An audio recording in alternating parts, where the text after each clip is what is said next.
رب العالمین نے جناب رسول اللہ صلی اللہ علیہ وسلم کو ہم انسانوں کی رشد و ہدایت کے لیے مبعوث فرمایا ہے۔ یقیناً وہ شخص کامیاب ہے، کامران ہے، جس نے جناب رسول اللہ صلی اللہ علیہ وسلم کی سیرت کو اور آپ کی صورت کو اپنے لیے بہترین نمونہ سمجھا۔ وہ اس مختصر دنیا میں بھی، اس مختصر زندگی میں بھی کامیاب ہوگا اور آخرت کی آباداً آباد ہمیشگی والی زندگی میں بھی یقیناً کامیابی اسی کی ہے۔ محترم سامعین کرام، سورۃ الکہف کے آخری رکوع سے 2 آیات کریمہ آپ کے سامنے خطبہ مسنونہ میں تلاوت کی ہیں، جس میں اللہ رب العزت نے جناب رسول اللہ صلی اللہ علیہ وسلم سے مخاطب ہو کر ہم امت تک یہ پیغام پہنچایا ہے، ان الذین آمنوا وعملوا الصالحات، بے شک وہ لوگ جو ایمان لائے، ایمان لانے کے بعد انہوں نے نیک اعمال کیے، کانت لہم جنات الفردوس نزلا، اللہ تعالی نے ان کی مہمان نوازی جنت الفردوس میں رکھی ہے، خالدین فیہا، ہمیشہ ہمیشہ اس جنت میں رہیں گے، لا یبغون عنہا حولا، کبھی بھی اس جنت سے باہر نکلنے کا خیال تک نہیں آئے گا۔ اللہ اکبر! وہ جنت کیسی ہے، کتنی خوبصورت ہے، یہ تو مختلف مواقع پر ہم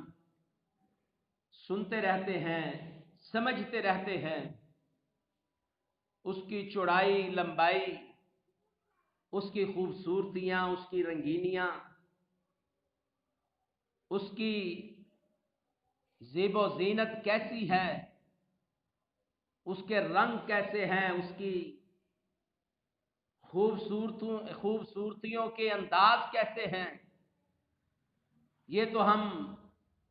کبھی کبھار مختلف مواقع پر سنتے رہتے ہیں، لیکن آج کے اس مختصر وقت کے اندر قرآن و سنت کی روشنی میں اور صحیح ترین احادیث کی روشنی میں چند ایک باتیں میں بیان کرنا چاہتا ہوں۔ ان کاموں کا، ان باتوں کا معاشرے کے ساتھ گہرا تعلق ہے، اور جناب رسول اللہ صلی اللہ علیہ وسلم نے ان چھوٹے چھوٹے کاموں پر، اعمال پر اپنے صحابہ کرام رضوان اللہ علیہم اجمعین کو اعمال کرنے والوں کی جنت کی خوشخبری اور مغفرت کا اعلان سنایا ہے۔ بظاہر وہ اعمال چھوٹے چھوٹے سارے ہیں، 175 کے قریب وہ اعمال ہیں جو انتہائی چھوٹے چھوٹے ہیں، لیکن ان کا صلہ، ان کا بدلہ، ان کا اجر اور ثواب جناب رسول اللہ صلی اللہ علیہ وسلم نے جنت کی شکل میں بیان فرمایا ہے۔ اس میں جناب رسول اللہ صلی اللہ علیہ وسلم نے پہلی امتوں کا بھی تذکرہ کیا ہے۔ اس میں جناب رسول کریم علیہ السلام نے اپنے صحابہ کو بھی ترغیب دلائی ہے۔ اس میں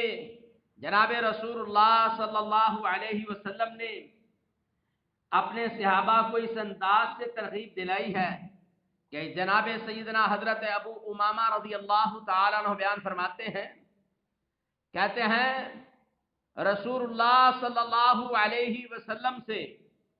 لوگ مختلف قسم کے سوال کیا کرتے تھے، کوئی آزمائشوں کا سوال کرتا،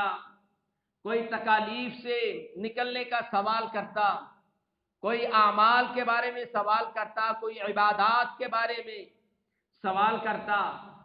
میں تو اللہ کے نبی علیہ الصلوۃ والسلام سے ہمیشہ جنت کا سوال کیا کرتا تھا، جنت کی رنگینیاں، جنت کی خوبصورتیاں، اس کی گہرائیاں، اس کی اونچائیاں، اس کی حسنات، اس کے متعلق میں رسول اللہ صلی اللہ علیہ وسلم سے سوال کیا کرتا تھا، اور رسول اللہ صلی اللہ علیہ وسلم جنت کے متعلق ہر بات کو کھول کر بیان کر دیتے، اور پھر جناب رسول اللہ صلی اللہ علیہ وسلم اس پر ہمیں نصیحت فرماتے، اور پھر رسول اللہ صلی اللہ علیہ وسلم جنت کی خوبصورتیوں کا بیان فرماتے۔ تو ایک موقع پر ہم نے کہا، اللہ کے رسول صلی اللہ علیہ وسلم بتلائیے، کیا جنت میں داخل ہونے کے بعد ہم اللہ رب العزت کا دیدار کر سکیں گے؟ تو جناب رسول اللہ صلی اللہ علیہ وسلم نے اپنے صحابہ کو فرمایا، اے میرے صحابہ یاد رکھو، کیا جب چاند چڑھتا ہے اور وہ اپنی انتہائی آخری تاریخ کو جب وہ پورا ہوتا ہے، 14ویں کا چاند، جس رات وہ 14ویں کا ہوتا ہے، وہ اپنے دائرہ کار کو مکمل کر لیتا ہے اور اس کی روشنی بہت زیادہ ہوتی ہے، وہ رات کو چمک رہا ہوتا ہے۔ اللہ اکبر! نبی علیہ الصلوۃ والسلام نے فرمایا، کیا 14ویں کے چاند کو دیکھنے میں تمہیں کوئی تکلیف اور دقت محسوس ہوتی ہے؟ صحابہ کرام رضوان اللہ علیہم اجمعین نے کہا، اللہ کے رسول کبھی نہیں، ایسا ہوتا ہی نہیں ہے، اس کو دیکھنے میں ہمیں لذت ملتی ہے اور اسے دیکھنے میں ہمیں کوئی تکلیف اور رکاوٹ نہیں آتی۔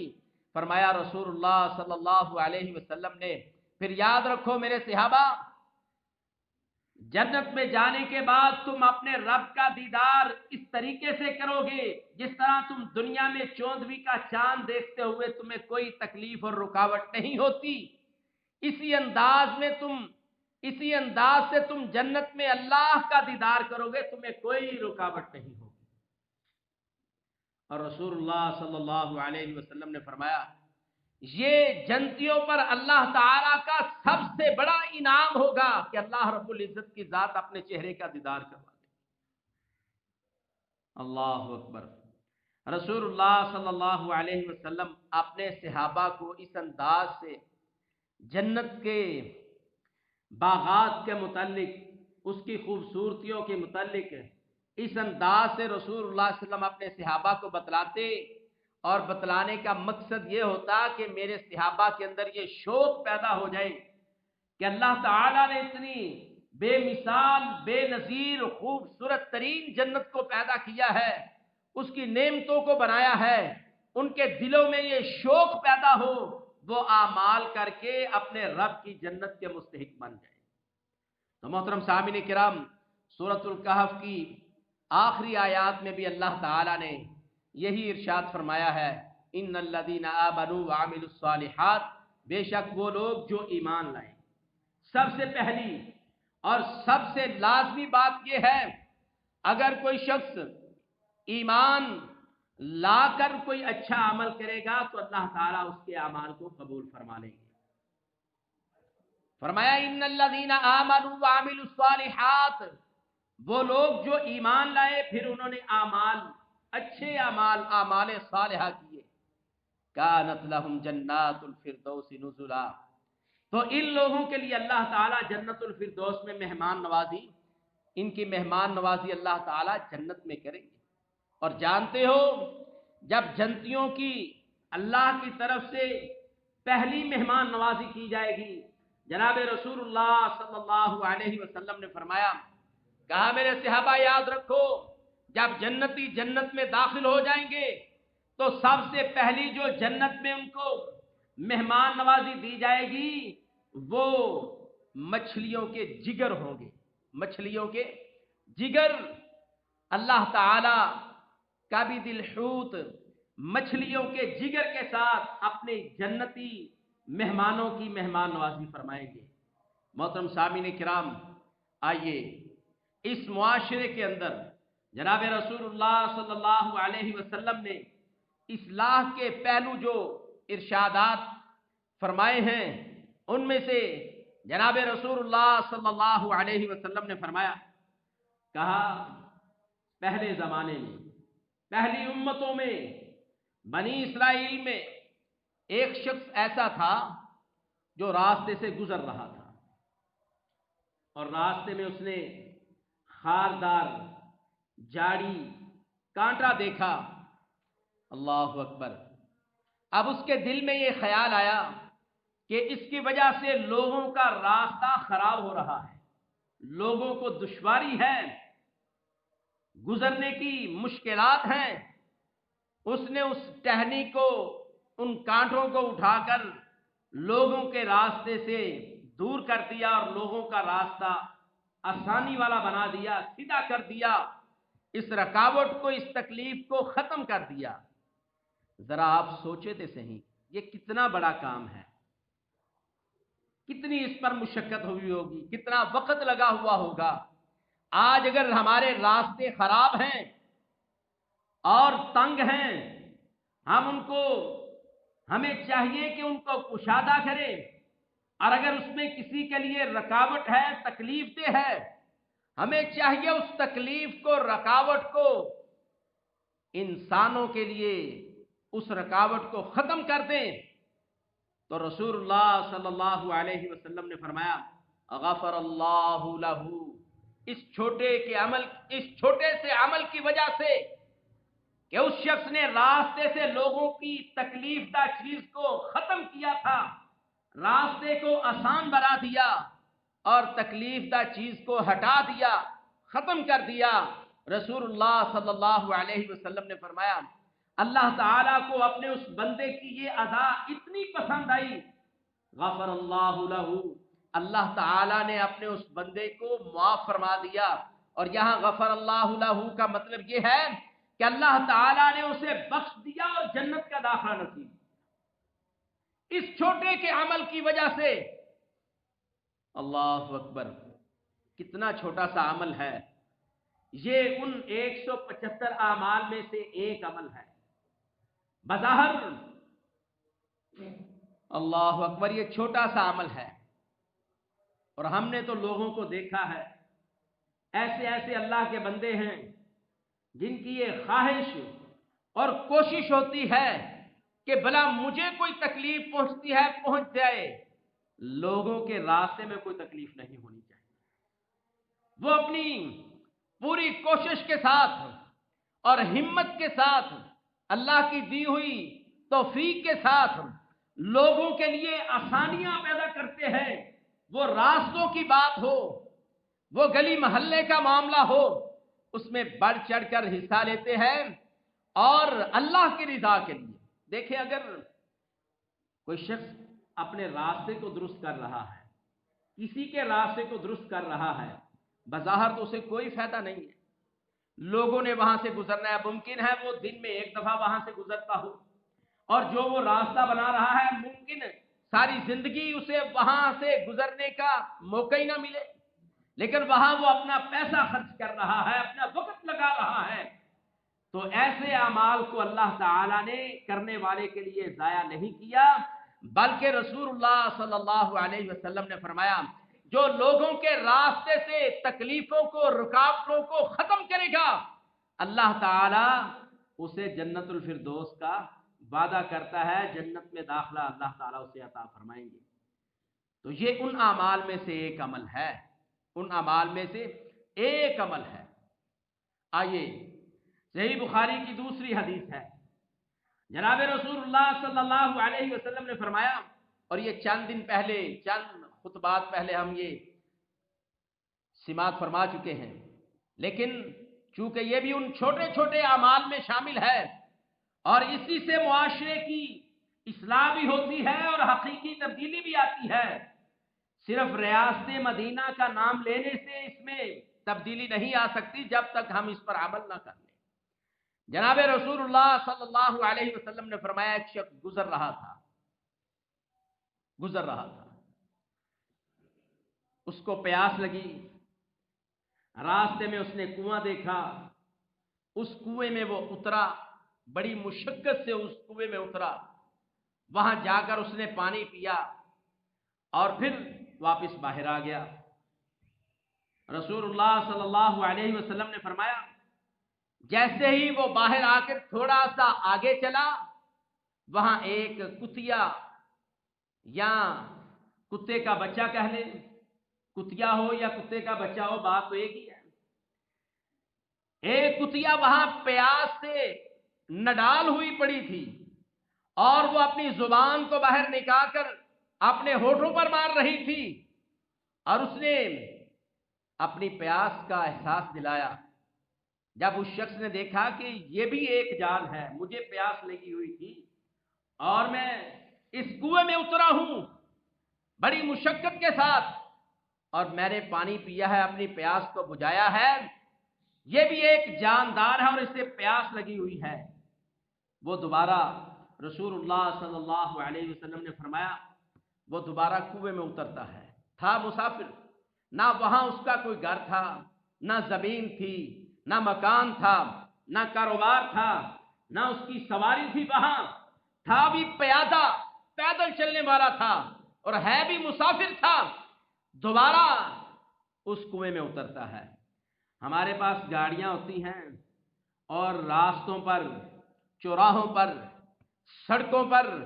جی ٹی روڈ پر ہمیں یہ کتنے ہی زندگی میں موقع ملتے ہیں کہ ہم تھوڑی سی کسی کی مدد کریں اور اس کی بہت ساری تکلیف ختم ہو سکتی ہے، لیکن ہم اپنے کام کی جلدی کی وجہ سے، اپنی ضرورتوں کو مد نظر رکھتے ہوئے ہم ایسے چھوٹے چھوٹے اعمال کی وجہ سے اجر کمانے سے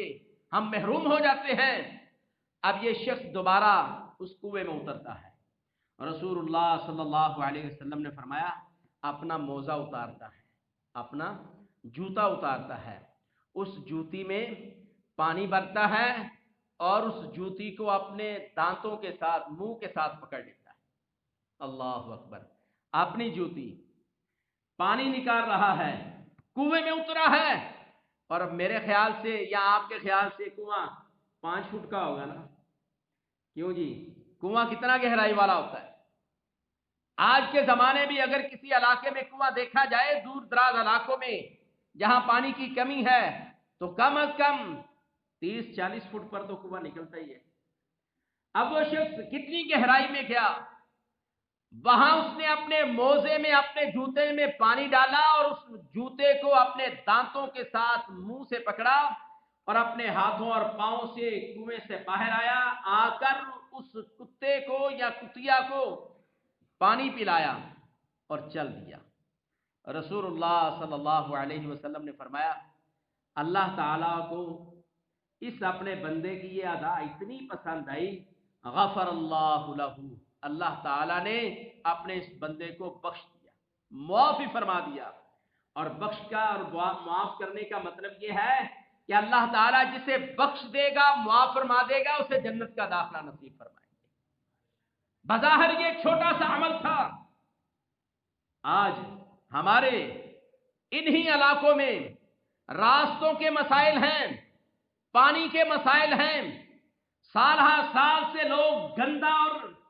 ایسا بدبودار تکلیف دہ پانی استعمال کر رہے ہیں۔ اگر آج ہم کسی کے لیے آسانی پیدا کریں گے،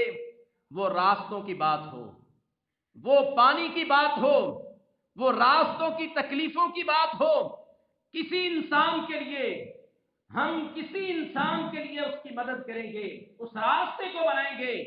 تو میرا رب ہمارے ان اعمال کو ضائع نہیں کرے گا۔ ان اعمال کی وجہ سے اس عمل کرنے والے کو اللہ تعالیٰ ضرور معاف فرمائیں گے۔ اور رسول اللہ صلی اللہ علیہ وسلم کے فرامین کے مطابق اس بندے کے لیے جنت کے اعلانات ہیں۔ بات صرف یہ ہے کہ ہم معاشرے کی اس احساس کو اپنے دلوں میں پیدا کر لیں، ہم سمجھیں کہ جو لوگ تکلیف میں زندگی گزار رہے ہیں وہ بھی انسان ہیں، ان کا بھی یہ اللہ کی طرف سے حق ہے، وہ بھی اچھی زندگی گزاریں، وہ بھی صاف پانی پیئیں، ان کے راستے بھی درست ہونے چاہیے۔ اگر کوئی سوچ اور فکر کے ساتھ ایسے راستے میں کوئی حصہ لیتا ہے، چاہے وہ اپنی بساط کے ذریعے، ایک اپنے بک کے ذریعے، اپنے ہاتھوں کے ذریعے ایک مٹھی پر بھی اس میں مٹی ڈال کر اس راستے کو درست اور صاف کرتا ہے، میں اللہ سے امید کرتا ہوں اس نے بندوں کی تکلیف کو دور کیا ہے، اللہ تعالیٰ اپنے اس بندے کو ضرور جنت الفردوس کا داخلہ نصیب فرمائیں گے۔ یہ معاشرے کا وہ منظر ہے جس کو رسول اللہ صلی اللہ علیہ وسلم نے اپنے معاشرے میں ریاست مدینہ میں پیدا کیا تھا۔ کیا اللہ اکبر، مکے میں یا مدینے میں پانی کی کمی تھی؟ بالکل پانی کی کمی نہیں تھی، لیکن جناب سیدنا حضرت عثمان غنی رضی اللہ تعالیٰ عنہ کو بئر روما خرید کر مسلمانوں کے لیے وقف کرنے کے بدلے میں کیا ارشاد فرمایا تھا؟ کہا ہے عثمان رضی اللہ تعالیٰ عنہ، کہا آج کے دن کے بعد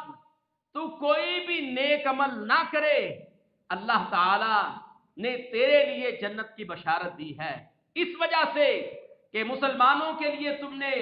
اس کنویں کو خرید کر خاص کیا ہے کہ مسلمانوں کو تکلیف ہے، پریشانی ہے، پانی کی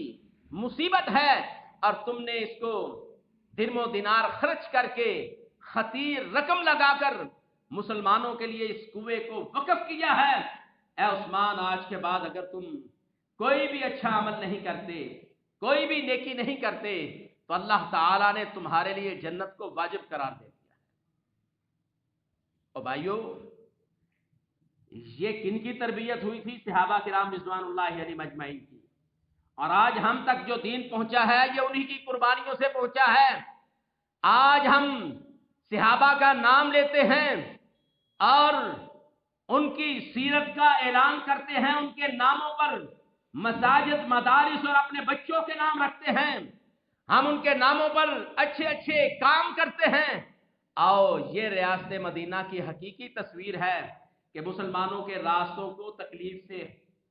صاف کر دینا چاہیے، تکلیفیں دور کر دینی چاہیے، ان کو پانی کی ضرورت ہے، ان کے لیے پانی کا اہتمام کرنا چاہیے۔ جو آج کے اس زمانے میں مسلمانوں کے لیے آسانیاں پیدا کرے گا، میرا رب ان کے اعمال کو ضائع نہیں کرے گا، بلکہ ان کے لیے اعلان ہے، ان الذین آمنوا وعملوا الصالحات كانت لهم جنات الفردوس نزلا